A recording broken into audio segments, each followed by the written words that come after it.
రెడ్డి గారు, హర్యానా ఫలితాల పైన మాకు అనుమానాలు ఉన్నాయి, ఇది కాంగ్రెస్ పార్టీ వ్యాఖ్య. కొద్దిసేపటి కిందట జయరామ రమేష్ కామెంట్ చేశారు. ప్రస్తుతం ఇదే డిబేట్ లో మీతో పాటు ఉన్న హర్యానా ఎన్నికల పరిశీలకుడు భువనగిరి ఎంపీ చామల కిరణ్ కుమార్ రెడ్డి, ఆయన కూడా ఇదే ఆరోపణ చేస్తున్నారు. మొదటి 2-3 రౌండ్లలో బిగ్ లీడ్ చూపించి ఒక్కసారిగా ఏదంటే పాల పొంగు ఒక్కసారిగా ఎట్లా పోతుందో అట్లా రిజల్ట్స్ ఏంటి అటు నుంచి ఇటు అయిపోయాయి. మాకు ఇప్పటికీ కొంత డౌట్ ఉంది. అక్కడ ఏ ప్రజలకు అడిగినా పూర్తి స్థాయిలో వ్యతిరేకత ఉంది. కాంగ్రెస్ ఖచ్చితంగా రావడం ఖాయమని ఎగ్జిట్ పోల్స్ కూడా చెప్పాయి. కానీ ఏదో జరిగింది అన్న ఒక అనుమానం వ్యక్తం పరుస్తున్నారు కాంగ్రెస్ పార్టీ నేతలు. సార్, నేను ఒక కాంగ్రెస్ పార్టీ నేతల గురించి, తెలంగాణ కాంగ్రెస్ పార్టీ గెలుపు విషయంలో కూడా మాకు అనుమానం ఉందండి. కర్ణాటక కాంగ్రెస్ గెలుపు విషయంలో కూడా మాకు అనుమానం ఉందండి. రాజస్థాన్ లో, హర్యానాలో కూడా కాంగ్రెస్ పార్టీ 5 సీట్లు గెలవడంలో మాకు అనుమానం ఉందండి. ఇది ఏంటంటే ప్రజల యొక్క అభిప్రాయాన్ని, ప్రజల యొక్క ఓటును అవమానం చేసినట్టుగా నేను భావిస్తాండి. అవమానం చేసినట్టుగానే ఇది ఏంటంటే ఎలక్షన్ కమిషన్ రుద్దడము. ఇది కాంగ్రెస్ పార్టీకి 30 ఏళ్ళు అలవాటు అయిపోయింది.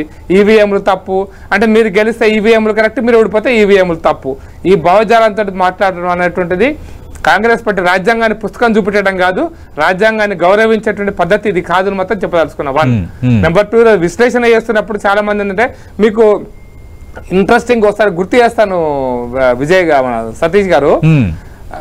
నాకు గుర్తున్నంత వరకు రాజస్థాన్ లో లాస్ట్ ఎలక్షన్స్ లో, అంటే మొన్నగా అంతకుముందు ఎలక్షన్స్ లో రిజల్ట్ ఫస్ట్ ఏమంటారు బ్యాలెట్స్, పోస్టల్ బ్యాలెట్ తీయంగానే మీడియా సంకేతాలు ఇచ్చేసింది.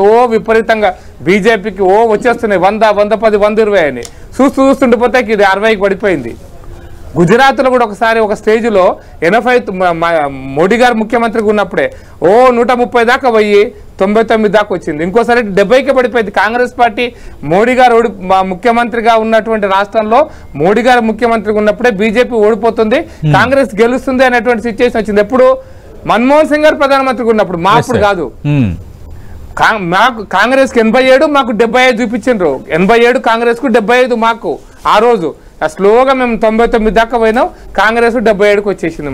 అంటే ఎందుకు చెప్తున్నా అంటే, పోస్టల్ బ్యాలెట్స్ ఆధారంగానే కనుక మీరు ఎన్నికలను కనుక డిసైడ్ చేసుకుంటే, లేదా మీడియా రిపోర్ట్స్ ఆధారంగా కనుక మీరు ఊహాలను ఉంచుకో డప్పులు కొట్టుకొని స్వీట్లు తింటే, అది మీ కాంగ్రెస్ పార్టీ యొక్క అజ్ఞానానికి లేదా అత్యాశకు నిదర్శనం ఉంటుంది తప్పిస్తే, ఎలక్షన్ కమిషన్ ఎప్పుడు కూడా తమ అప్డేట్ చేస్తున్నప్పుడు 100% కూడికలు తీసివేతలను పక్కా చేసి అప్డేట్ చేస్తుంది. మనం ఎలక్షన్ కమిషన్ యొక్క లైన్ ఫాలో కావాలి తప్ప ఇంకోటి కాదు.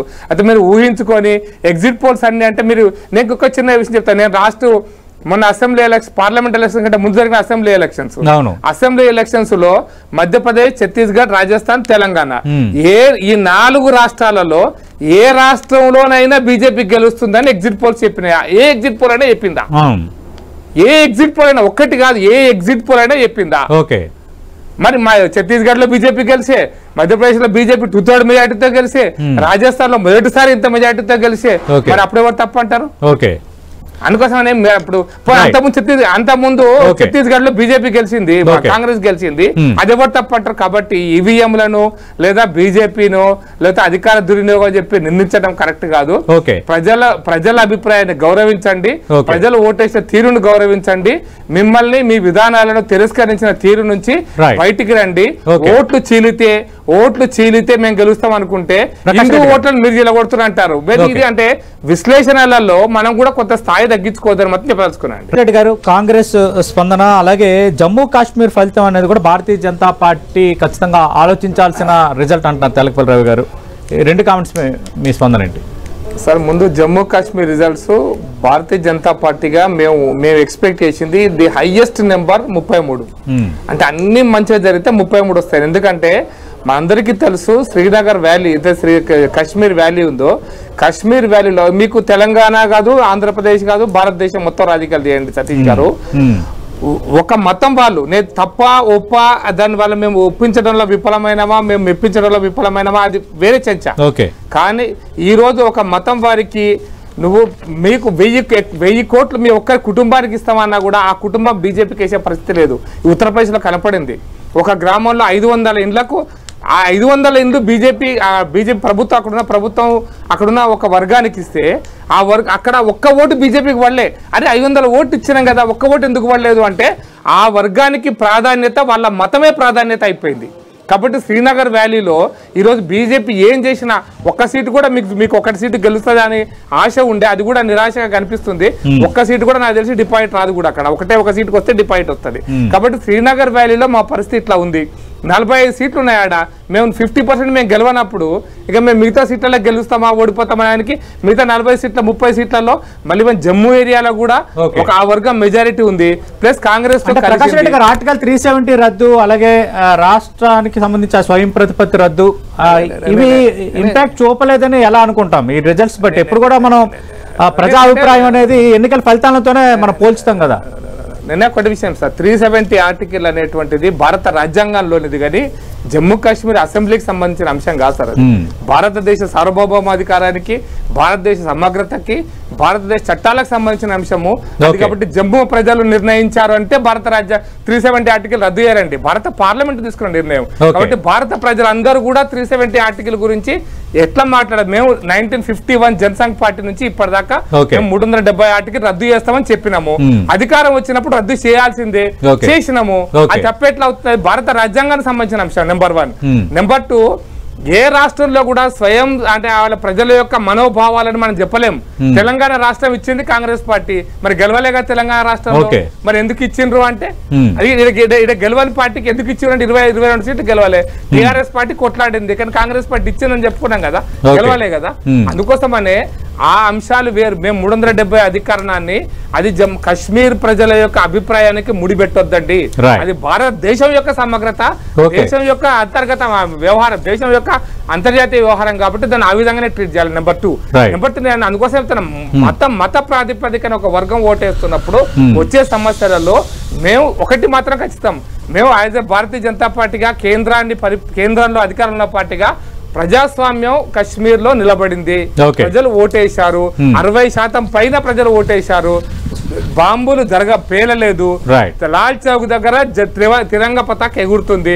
ఇది మేము కోరుకున్నాం, ఆ విజయం సాధించినాం. లాల్ చౌక్ ప్రకాష్ రెడ్డి గారు లేవనెత్తింది ఒక లాజిక్. అంటే చర్చను ముగించే ముందు ప్రకాష్ రెడ్డి గారు, సార్ సతీష్ గారు, అదే రవి గారు కామెంట్స్ విన్నారు, మీ స్పందన ఏంటి సార్? ఇప్పుడు నేను కశ్మీర్ విషయంలో ఒక స్పష్టమైనటువంటి స్టేట్మెంట్ చెప్తాను సార్. కశ్మీర్ లో ఈరోజు జరుగుతున్న తీవ్రవాదం కావచ్చు, కశ్మీర్ కోసం భారతదేశం ఖర్చు పెట్టినటువంటి ఖర్చు కావచ్చు, లేదా కశ్మీర్ లో ఇప్పటి వరకు మనము ఉగ్రవాదాన్ని అంచడం కోసం మన సాయుధ దళాలకు పెడుతున్న ఖర్చు కావచ్చు, ఇవన్నీ కలిపితే ఈరోజు ఒక లెక్క చెప్తారు ఎకనమిస్ట్, నా లెక్క కాదు అది, భారతదేశం యొక్క విదేశీ అప్పుకు సమానం అని. విదేశీ అప్పు మీద మనం కడుతున్న వడ్డీ ఎంత అంటే 5-6 లక్షల కోట్లు అంట సంవత్సరానికి. అంటే ఇంత డబ్బు ఎవరు కడుతున్నారంటే భారత ప్రభుత్వం కడుతుంది. భారత ప్రభుత్వం అంటే మోడీ ప్రింట్ చేయడు, ఇంకో ప్రధానమంత్రి ప్రింట్ చేయడు, భారత ప్రజలు కట్టేటువంటి పనుల సొమ్ము. తెలంగాణ ప్రజలు కూడా కశ్మీర్ రక్షించడం కోసం ఖర్చు పెడుతున్నారు. కాబట్టి కశ్మీర్ ప్రజల యొక్క అభిప్రాయానికి అనుగుణంగా 370 ఆర్టికల్ ఉండాలన్నా, భారత ప్రజల యొక్క అభిప్రాయానికి అనుగుణంగా 370 ఆర్టికల్ డివిజన్ ఏంటని నాకు అర్థం కాదు. నేను కశ్మీర్ వ్యాలీ ప్రజల యొక్క ఆలోచనలకు అనుగుణంగా 370 ఆర్టికల్ ఉండదు. అది భారత ప్రజల యొక్క ఆలోచనలకు అనుగుణంగా, భారత ప్రజల యొక్క అభిప్రాయాలకు అనుగుణంగా 370 ఆర్టికల్ ఉండడమా తీసేయడమా జరుగుతుంది. అది భారత రాజ్యాంగంలో భాగం, కశ్మీర్ అసెంబ్లీ కాదు. కాబట్టి కశ్మీర్ ప్రజల పైన ఉంటుంది కదా ప్రకాష్ రెడ్డి గారు. నేను అందుకోసం కశ్మీర్ ప్రజలు ఏమన్నా కోరుకొని ఉండొచ్చు, లేదా మిజోరాం ప్రజలు కోరుకుంటారు, లేదా మణిపూర్ ప్రజలు మేము ఒక రాజ్యం కావాలని కోరుకుంటారు, ఇస్తామా? మిజోరాం ప్రజలు కోరుకుంటారు, మెజారిటీ మిజో నేషనల్స్ మా పార్టీ మేము ప్రత్యేక మిజో దేశం కావాలంటే ఇస్తామా? అక్కడ అవసరం అయితే భారత ప్రభుత్వం యొక్క సైన్యాలు పోతాయి, అధికారులు పోతారు, సాయుధ దళాలు పోతాయి. ఈ విషయంలో దేశ రక్షణ అనేది ప్రధానం అవుతుంది. థ్యాంక్ యూ ప్రకాష్ రెడ్డి గారు.